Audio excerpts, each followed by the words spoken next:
5 terrorists of the Jaish-e-Mohammed and the Hizbul Mujahideen had taken over the EDI building outside Srinagar. There were almost 150 hostages.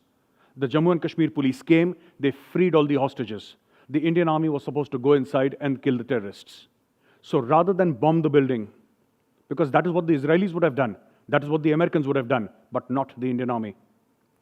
2 officers with their team went inside to engage the terrorists. After 1 hour, 2 dead bodies came outside. Captain Tushar Mahajan, 9 Para SF, and Captain Pawan Kumar, 10 Para SF. These 2 officers lost their lives. And they went inside with a secret, which I will tell you today, which will tell you why I call this a moral army.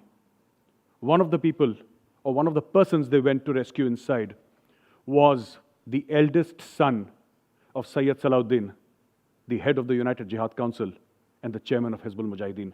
They knew that a UN-designated terrorist son was inside, and yet they put their lives on the line because they felt that a father's sin should not be visited upon the son. This is the morality of the Indian Army. And ladies and gentlemen, this is what we must learn from the Indian Army. Victory and defeat keep on happening in this life. But always remember why Lord Ram is worshipped in India. He's worshipped not because he was the most powerful king. He was worshipped because, and he's worshipped to this date, because he was a moral king. He remains our compass. He remains the compass for all of us, irrespective of religion. We call him Maryada Purushottam.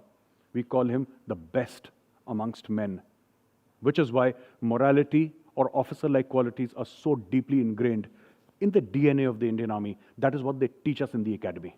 That is what they tell us. You know, this is how you're supposed to behave. When we do something wrong, we are told, officers of the Indian Army don't behave like this. This is conduct unbecoming of an officer of the Indian Army. This is the DNA that we must take back with us.